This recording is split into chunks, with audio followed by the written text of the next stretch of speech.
Bayangkan, ketika seluruh manusia berdiri di padang mahsyar, matahari di atas kepala, panasnya ribuan kali lipat. Semua menunggu giliran untuk dihisap. Namun, tidak semua diberi kesempatan. Ada yang langsung diseret malaikat, dicampakkan ke neraka, tanpa dihisap. Siapa mereka? Panggilan dari akhirat. Hari itu datang. Hari di mana bumi berguncang, langit terbelah, dan seluruh manusia dikumpulkan di satu tempat yang luas tak berbatas, padang mahsyar. Tidak ada pohon, tidak ada bayangan, hanya tanah tandus dan cahaya matahari yang membakar dari jarak sejengkal di atas kepala. Semua orang, dari nabi hingga manusia biasa, berdiri dengan wajah pucat ketakutan. Keringat bercucuran deras. Ada yang hanya membasahi kening, ada yang tenggelam sampai dada, bahkan ada yang hampir karam dalam keringatnya sendiri. Itu semua sesuai kadar dosa masing-masing. Suara tangisan dan jeritan memenuhi udara, bercampur dengan doa-doa putus asa yang tidak lagi didengar. Di tengah lautan manusia itu, terdengar teriakan keras dari malaikat yang suaranya mengguncang bumi. Wahai manusia, hari ini tidak ada lagi kerajaan, tidak ada lagi kekuasaan. Segala urusan hanya milik Allah, Raja seluruh raja. Malaikat-malaikat raksasa dengan wajah garang berdiri di sekeliling, memegang rantai api yang panjangnya sejauh mata memandang. Manusia gemetar menunggu giliran dipanggil untuk dihisap. Semua berharap amal baiknya cukup. Ada yang menunduk penuh penyesalan, ada yang berbisik doa, ada yang menatap kosong ke langit. Namun di saat yang sama, tiba-tiba sekelompok manusia dipisahkan. Mereka tidak diajak ketimbangan amal. Mereka langsung diseret, ditarik kasar oleh malaikat penjaga neraka. Teriakan mereka menggema, memohon diberi kesempatan, namun tak ada jawaban. Malaikat hanya berkata, "Untuk kalian tidak ada hisap, tempat kalian adalah neraka." Dan manusia-manusia lain pun menyaksikan dengan mata kepala mereka sendiri, bagaimana ada orang-orang yang langsung dicampakkan ke dalam jurang api. Di sanalah cerita ini bermula. Siapakah mereka yang begitu malang, hingga tidak sempat mempertanggungjawabkan amalnya? Mengapa langsung dilempar ke dalam neraka? Jawabannya akan membuat kita bertanya, apakah aku termasuk di antaranya? Anak yang durhaka. Di antara jutaan manusia yang berdiri di padang mahsyar, malaikat memanggil satu kelompok. Mereka adalah orang-orang yang di dunia pernah menyakiti hati orang tua. Wajah mereka hitam legam, mata merah menyala, tubuh mereka gemetar. Di saat orang lain masih menunggu timbangan amal, mereka sudah dipisahkan. Dunia dulu adalah tempat mereka tertawa. Mereka membantah ibu, meninggikan suara pada ayah, bahkan ada yang memukul orang tuanya. Mereka merasa kuat, merasa bebas. Tapi mereka lupa, doa orang tua bisa menembus langit, dan kutukan seorang ibu bisa menjadi api yang menyala di akhirat. Maka di hari kiamat, malaikat bersuara lantang. Ini adalah anak-anak yang durhaka pada orang tuanya. Tidak perlu hisap. Neraka adalah tempatnya. Tangisan mereka memecah udara. Ya Allah, beri aku kesempatan. Aku ingin kembali ke dunia. Tapi tidak ada jalan pulang, tidak ada kesempatan kedua. Api neraka menyala-nyala, menyemburkan bara. Anak-anak durhaka itu diseret dengan rantai besi yang panas membara. Setiap langkah terasa seperti ribuan jarum menembus kaki. Jeritan mereka tidak membuat malaikat berhenti. Mereka dilempar satu persatu, wajahnya penuh ketakutan, tubuhnya terbakar. Bayangkan, hanya karena satu bentakan, satu kali menolak perintah ayah, atau air mata ibu yang jatuh karena kita, balasannya adalah azab yang tak berkesudahan. Di dunia mereka merasa gagah, tapi di akhirat mereka menjadi makhluk paling hina, dilempar tanpa ampun. Orang tua yang dulu mereka remehkan kini berada di sisi yang selamat, dipayungi rahmat Allah. Sementara anak durhaka hanya bisa menatap dari jauh, terhalang api neraka yang menjulang. Mereka menyesal, namun penyesalan itu sudah terlambat. Inilah balasan bagi mereka yang lupa akan kasih sayang orang tua. Inilah bukti bahwa durhaka adalah jalan tercepat menuju neraka, tanpa perlu dihisap. Pertanyaannya, bagaimana dengan kita? Apakah kita sudah cukup berbakti pada orang tua? Pemakan riba. Di padang mahsyar, malaikat kembali menyeret sekelompok manusia dengan wajah pucat membiru. Perut mereka membengkak aneh, mulut mereka berbusa, mata melotot seperti orang mabuk. Orang-orang yang melihat pun bergidik ketakutan. Mereka inilah para pemakan riba di dunia. Mereka adalah orang-orang yang di dunia membangun istana megah dari bunga bank, yang membeli kendaraan mewah dengan hutang berbunga, yang menindas orang miskin dengan jeratan pinjaman. Mereka hidup mewah, tapi dari harta haram. Dan hari ini, semua kemewahan itu berubah menjadi azab. Malaikat berteriak lantang. Beginilah keadaan orang-orang yang memakan riba. Mereka tidak bisa berdiri dengan tenang, karena Allah menjadikan mereka bangkit seperti orang kesurupan. Tubuh mereka goyah, jatuh, lalu bangkit lagi dengan kejang-kejang, seakan ada api yang membakar organ dalamnya. Setiap langkah mereka menuju neraka disertai jeritan kesakitan. Perut yang dulu mereka isi dengan harta haram kini berubah menjadi beban berat yang menyeret mereka jatuh ke jurang api. Tidak ada kesempatan untuk menimbang amal. Mereka langsung dijatuhkan tanpa ampun. Api neraka menyembur, memakan tubuh mereka yang lemah. Mereka menjerit, "Ya Allah, kembalikan aku ke dunia, aku tak akan mengulanginya." Tapi pintu tobat sudah tertutup. Harta yang dulu mereka banggakan kini menjadi bahan bakar bagi tubuh mereka sendiri. Orang-orang lain menyaksikan dengan wajah ngeri. Ada yang menunduk, ada yang menangis. Mereka sadar, satu dosa bisa menyeret manusia ke jurang yang tidak berujung. Dan bagi pemakan riba, pintu keselamatan telah ditutup selamanya. Maka ingatlah, saudaraku, setiap rupiah dari riba adalah bara api yang kelak menyala dalam tubuh kita. Setiap keuntungan haram adalah racun yang akan berubah menjadi azab. Pertanyaannya, apakah kita masih berani bermain-main dengan riba? Penyebar fitnah. Di tengah hiruk-pikuk padang mahsyar, sekelompok manusia dipisahkan lagi. Wajah mereka pucat, namun lidah mereka menjulur panjang, berlumuran darah dan nanah. Malaikat menyeret mereka dengan rantai besi, sementara lidah itu terinjak-injak dan terseret di tanah. Mereka inilah penyebar fitnah di dunia. Mereka adalah orang-orang yang dulu di dunia begitu ringan berbicara. Dari mulut mereka keluar gosip, kabar bohong, dan adu domba. Lidah yang seharusnya dipakai untuk zikir dan kebaikan, mereka gunakan untuk merusak.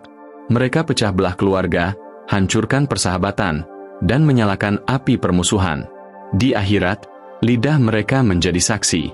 Lidah itu membesar, menjulur panjang, seolah berkata, "Ya Allah, inilah yang mereka gunakan untuk menghancurkan kehidupan orang lain." Maka tidak ada timbangan amal bagi mereka. Tidak ada ruang pembelaan.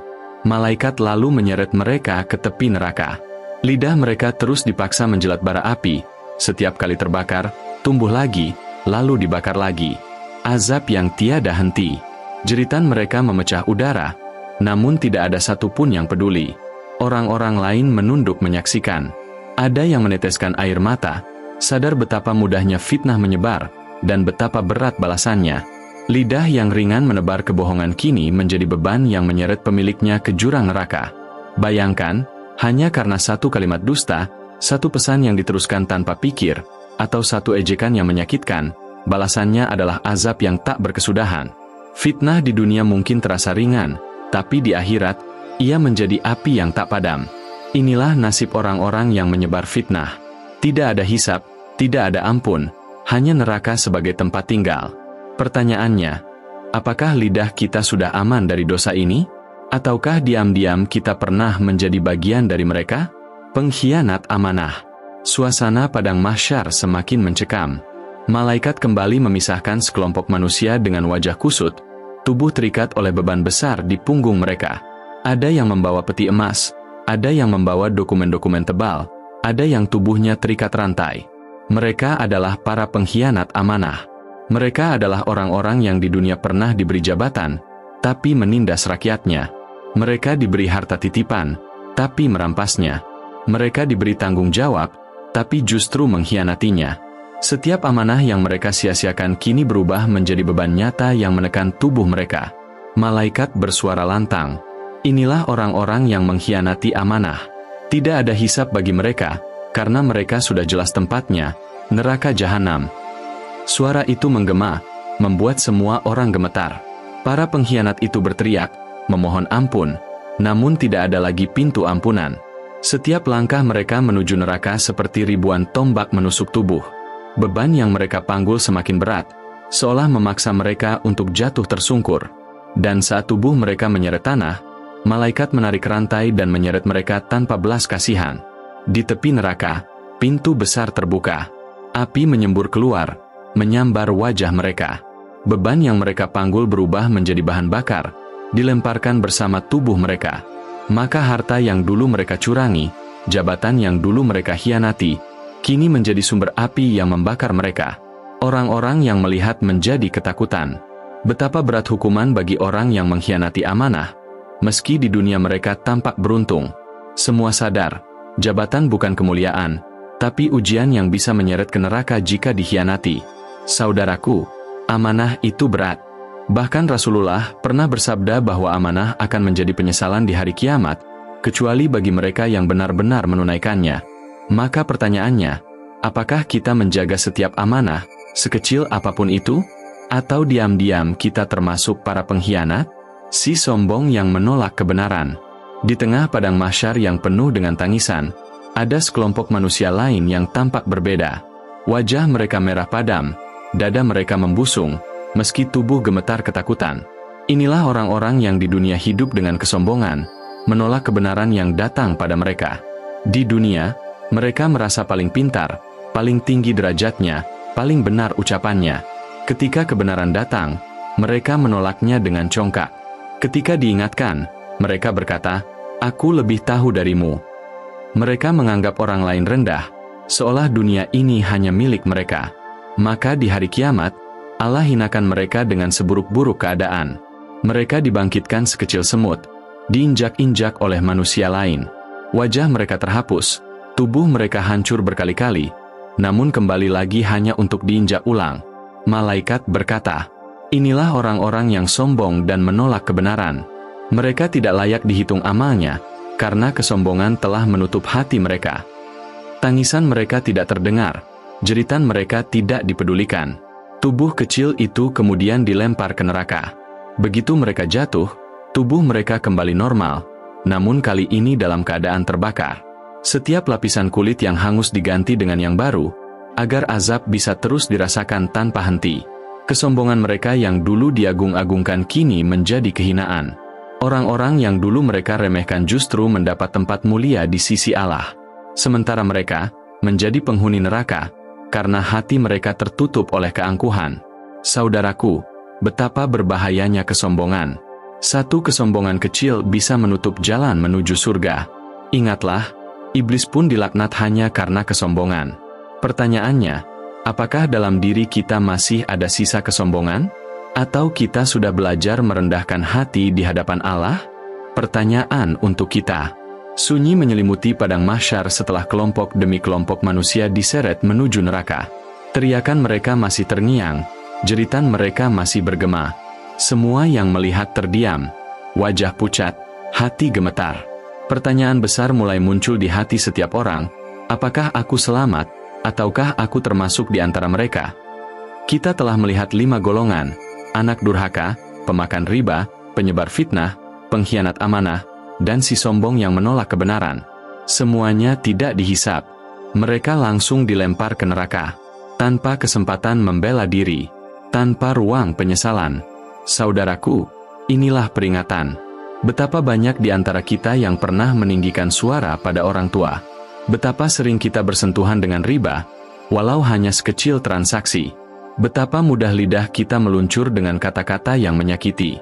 Betapa sering kita lupa menjaga amanah. Dan betapa kadang masih ada kesombongan dalam hati. Hari ini kita masih hidup.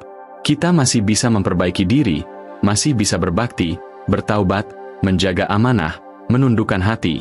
Tapi esok, tidak ada lagi kesempatan. Jika ajal datang, pintu taubat tertutup selamanya. Bayangkan jika malaikat maut datang malam ini.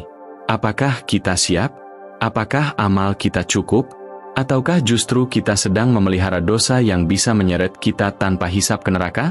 Pertanyaan ini menggema di setiap hati, dan hanya kita sendiri yang tahu jawabannya. Saudaraku, jangan tunggu esok untuk berubah, karena esok belum tentu kita miliki. Hari ini adalah kesempatan. Hari ini adalah waktu untuk memperbaiki. Selamatkan dirimu sebelum pintu kesempatan tertutup. Maka pertanyaan terakhir untukmu, apakah engkau yakin bukan termasuk dari 5 golongan itu? Jika belum, Maka sekaranglah waktunya. Karena esok, kita tak tahu di barisan mana kita akan berdiri. Jalan pulang sebelum terlambat. Saudaraku, setelah semua kisah ini terungkap, kita sadar, tidak ada yang bisa kita banggakan di hadapan Allah selain amal yang ikhlas. Harta tidak akan menyelamatkan. Kedudukan tidak akan menolong. Bahkan keluarga pun tidak bisa membela. Pada hari itu, setiap orang hanya berlari menyelamatkan dirinya sendiri. Kita sudah melihat 5 golongan yang tidak sempat dihisap. Mereka langsung dilempar ke neraka karena dosa-dosa besar yang mereka pelihara. Pertanyaannya, apakah kita sudah aman dari semua itu? Atau masih ada sisa durhaka, riba, fitnah, khianat, dan kesombongan dalam hati kita? Saudaraku, jangan tunggu sampai hari itu tiba. Hari ini kita masih diberi kesempatan. Masih bisa meminta maaf pada orang tua, masih bisa bertaubat dari riba, masih bisa menahan lidah dari fitnah, menjaga amanah, dan merendahkan hati. Hari ini kita bisa memilih jalan pulang. Maka gunakanlah kesempatan ini. Jangan tunda, karena kematian bisa datang kapan saja. Siap atau tidak siap, kita pasti dipanggil.